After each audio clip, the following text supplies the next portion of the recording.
ये कहानी है एक छोटे से गांव सूरजपुर की। उसी गांव में मोहन नाम का एक नेक दिल इंसान रहता था। उसे जबरदस्त मछली करी बनाने का जुनून था। उसकी रोज की दिनचर्या थी सुबह सवेरे बाजार जाकर ताजी मछली और बेहतरीन मसाले खरीदना और घर आकर लाजवाब मछली करी बनाना। जब उसकी खास मछली करी तैयार हो जाती तो मोहन गांव के चौक पर अपना ठेला लगाता और गांव वालों को केवल 20 रुपए में पेट भरकर मछली करी खिलाता था। 20 रुपए में इतनी स्वादिष्ट मछली करी आखिर कैसे? ये एक रहस्य था या फिर कुछ और? गांव वाले अक्सर आपस में खुसुर फुसुर किया करते थे। किसी को लगता मोहन जरूर घाटे में चल रहा है, तो किसी को शक था कि इस करी के पीछे कोई बड़ा राज छुपा है। हमेशा की तरह आज भी मोहन का सबसे पहला ग्राहक हरिराम काका हाजिर हुए। हरिराम काका गांव के सबसे ज्यादा सवाल पूछने वाले इंसान माने जाते थे। अरे मोहन बेटा, मुझे तो एक ही बात खाई जा रही है कि आखिर तुम सिर्फ 20 रुपए में इतना पेट भरकर मछली करी क्यों देते हो? ये क्या मजाक है? इतनी सस्ती क्यों? कहीं ऐसा तो नहीं कि तुम रात में चोरी छिपे कोई खजाना ढूंढ लेते हो? कुछ तो गड़बड़ जरूर है। कब तक चलेगा यह सब? इतना पैसा कहां से आ रहा है तुम्हारे पास? सुनो, अगर तुम सबको इसी तरह खिलाते रहोगे तो एक दिन खुद फाके मारने लगोगे। हरिराम काका, देखिए, बेकार की बातें मत कीजिए। मछली करी खानी है तो बताइए, मैं तुरंत परोस देता हूँ। अगर नहीं खानी है तो मेहरबानी करके घर जाइए और कल आइएगा। आप तो हर दिन वही सवाल लेकर पहुँच जाते हैं काका। मेरे पास पैसे की कमी नहीं है और जब तक मुझ में दम है ये मछली करी सिर्फ 20 रुपए में ही मिलेगी। मैं हमेशा खिलाता रहूंगा। मोहन का ये सीधा बोलना कुछ लोगों को खलता था, क्योंकि वो बातों को घुमाता नहीं था, पर वो हमेशा सच्चा था। वो जो भी कहता था साफ नीयत से कहता था। थोड़ी देर में ठेले पर अच्छी खासी भीड़ जुट गई। किसी के हाथ में प्लेट थी तो कोई खुशबू सूंघकर ही लार टपका रहा था। सब मछली करी का मजा ले रहे थे, सिवाय सुरेश के, जो बाहर से मुस्कुरा रहा था लेकिन अंदर ही अंदर उसका लालच उबल रहा था। उसकी नजर बार बार मोहन की कढ़ाई पर ही जा रही थी। मोहन से बड़ा बेवकूफ कोई नहीं। 20 रुपए में खिलाकर कितना बड़ा नुकसान उठा रहा है। अगर मैं किसी तरह इससे मछली करी बनाने का तरीका सीख लूं और फिर इसे 40 रुपए में बेचना शुरू करूं, वाह, मैं तो इस गांव का सबसे अमीर आदमी बन जाऊंगा। लोग लाइन लगाकर मेरी दुकान पर आएंगे। बस एक बार ये तरीका मेरे हाथ लग जाए, फिर तो मेरी किस्मत चमक जाएगी। सुरेश तुरंत मोहन के पास आया और मीठी बातें करते हुए बोला, मोहन भाई, आपको बुरा ना लगे तो एक बात कहूं? मैं आपकी ये मछली करी खरीदना चाहता हूं, चाहे आप 40 रुपए भी क्यों ना ले। आपके हाथ का स्वाद कोई नहीं दे सकता। क्या मसाले हैं, क्या स्वाद है, क्या खुशबू है भाई। हम आखिर इसमें ऐसा क्या डालते हो?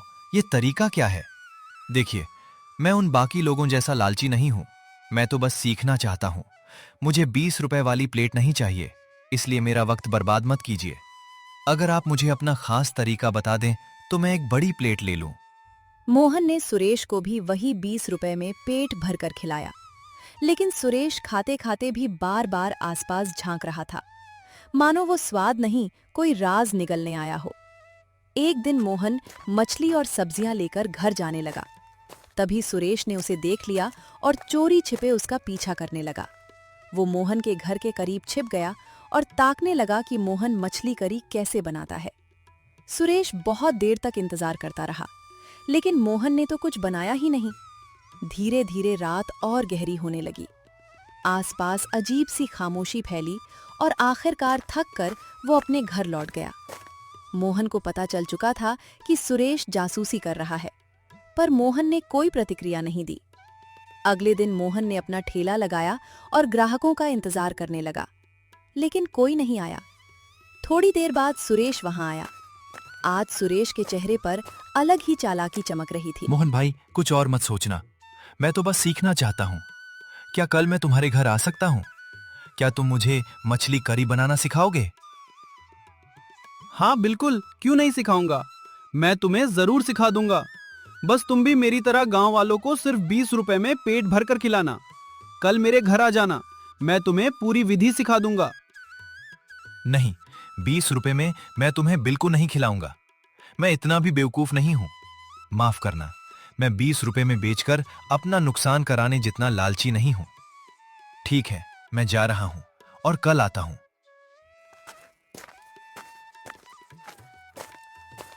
इसके बाद गांव वाले आए और हमेशा की तरह मछली करी का आनंद लिया। जैसे ही खुशबू फैली, लोग खुद ब खुद थैले की तरफ खींचे चले आए। तभी एक अनजान आदमी दूसरे गांव से आया और बोला, क्या सच में ये मछली करी सिर्फ 20 रुपए में पेट भरकर मिलती है? मैंने सुना था कि यहाँ कोई आदमी सिर्फ 20 रुपए में भरपेट खाना खिलाता है। क्या ये बात सही है? ओहो हाँ, आप बिल्कुल सही जगह आए हैं। 20 रुपए वाली फेमस मछली करी मैं ही खिलाता हूँ। अगर आप खाना चाहते हैं तो अभी एकदम गर्मा गर्म प्लेट दे दूंगा। नहीं नहीं, माफ कीजिएगा, मैं इतना लालची नहीं हूं। हम बात कुछ ज्यादा ही अजीब लग रही है। ये गांव वाले तो सारे मूर्ख हैं। इन्हें कुछ भी सस्ते में दे दो, ये खा लेंगे। जरा सोचिए, आप 20 रुपए में क्यों दे रहे हैं? अगर मछली ताजी नहीं हुई और इसे खाकर कोई बीमार पड़ गया तो कौन जिम्मेदार होगा? क्या आपने कभी ये बीवी बच्चों के बारे में सोचा है? अगर गांव वाले मेरी बात नहीं मानेंगे तो उन्हें बाद में पछताना पड़ेगा। नहीं, आप गलत सोच रहे हैं। मैं रोज बाजार से सबसे ताजी मछली लाता हूँ, उन्हें अच्छी तरह साफ करता हूँ और फिर पकाता हूँ। मैं आपको सड़ी हुई मछली करी नहीं दे सकता। मैं आपको जानता हूँ, आप गांव वालों को भड़काकर मेरे खिलाफ जहर भरना चाहते हैं। वो आदमी ये सब कहकर अपने गांव चला गया। लेकिन जाते जाते वो गांव वालों के मन में शक का बीज बो गया। गांव वाले मछली करी खाकर अपने घर चले गए। मोहन भी घर आकर आराम करने लगा और सोचने लगा, ये कैसी दुनिया है? अगर किसी का भला करो तो वो बुराई करता है। मैं इतनी ताजी मछली करी खिलाता हूँ, फिर भी लोग मुझ पर शक कर रहे हैं। मैं इन्हें अपना राज कैसे बताऊं? अगली सुबह मोहन बाजार गया तो देखा कि एक बोर्ड लगा हुआ था जिस पर बड़े बड़े अक्षरों में लिखा था, मोहन सड़ी हुई मछली करी खिलाता है। मोहन कुछ पल के लिए वहीं जम सा गया। तभी उसका दोस्त गोपाल वहां आया और बोला, मोहन भाई कैसे हो? अरे तुम इतने मायूस क्यों लग रहे हो? क्या हुआ है? गोपाल भाई, मैंने अभी अभी ये बोर्ड देखा है। अब तुम ही बताओ गोपाल, क्या मैं सच में सड़ी मछली करी खिलाता हूँ? नहीं नहीं, मैंने तो खुद अपनी आंखों से देखा है। तुम तो अच्छी मछली करी खिलाते हो। हम लेकिन गांव वालों का क्या भरोसा? देखो, अगर वो आदमी गांव वालों को भड़का रहा है तो गांव वाले उसकी बात मान ही लेंगे। और आज के ज़माने में नेक काम करना बहुत मुश्किल है। अगर किसी का भला करते हो तो दूसरा हमेशा तुम्हारा बुरा ही सोचेगा। हाँ गोपाल, तुम बिल्कुल सही कह रहे हो। अब देखते हैं कौन आता है और कौन नहीं मछली करी खाने। अगर वे आते हैं तो ठीक है, अगर वे नहीं आते हैं तो भी ठीक है। मैं अपना काम करता रहूंगा। अच्छा गोपाल, मैं अब बाजार जा रहा हूँ। ये कहकर मोहन बाजार चल गया। मोहन बाजार से मछलियां और मसाले लेकर आया। उसने सोचा कि अगर गोपाल की बातें सच हुई तो उसकी सारी मछली बर्बाद हो जाएगी। मोहन मन ही मन सोचने लगा। क्या सच में अब कोई मेरी दुकान पर नहीं आएगा? लेकिन अगले ही पल उसने खुद को संभाल लिया। मोहन ने मछली करी बनाई और ठेला लेकर चौराहे पर खड़ा हो गया। वो इंतजार करता रहा, पर आज कोई भी मछली करी खाने नहीं आया। मोहन निराश हो गया। थोड़ी देर बाद गोपाल वहां आया और मछली करी खाई। खाने के बाद वो बोला, मुझे लगता है कि गांव वाले उन अफवाहों पर विश्वास कर रहे हैं। अब कोई दुकान पर नहीं आएगा। हम हालात अच्छे नहीं लग रहे हैं। हमें अब किसी दूसरे गांव में जाने के बारे में सोचना चाहिए। भाई मोहन, तुम्हें बुरा न लगे तो क्या मैं एक बात कहूं? वैसे भी तुम्हारी मछली करी खराब हो जाएगी, तो क्यों ना तुम ये सारी मछली करी मुझे दे दो। मैं इसे अपने परिवार को खिलाऊंगा। हाँ, क्यों नहीं, ले जाओ गोपाल। मैं इसका क्या करूंगा? अब तो वैसे भी लोग आ नहीं रहे हैं। मोहन ने सारी मछली करी गोपाल को दे दी और घर आकर सो गया। अगली सुबह मोहन बाजार गया। तभी हरिराम काका वहां आए और बोले, बेटा, आज मछली करी मत बेचो, क्योंकि गांव के सरपंच को सारी बात पता चल गई है और वो शाम तक एक बैठक बुलाएंगे। तुम्हें उस बैठक में जरूर आना होगा। मेरी मानो घर चले जाओ। नहीं काका, मुझे तो मछली करी बेचनी ही है। अब सरपंच मुझे आज बुलाते हैं तो मैं आज ही सब कुछ सच बताऊंगा। उनसे कहिए कि बैठक कल रखें। अगर वे मेरी बात मानते हैं तो ठीक है, क्योंकि मैं अपनी मछली करी का रहस्य कल ही बताऊंगा। अगर वे नहीं मानते तो मैं यह गांव छोड़कर किसी और गांव चला जाऊंगा। फिर मोहन मछली करी बेचने के लिए चला गया। तभी दो आदमी मोहन के पास आए और बोले, मोहन, पंचायत में एक जरूरी बैठक है, तुम्हें बुलाया गया है।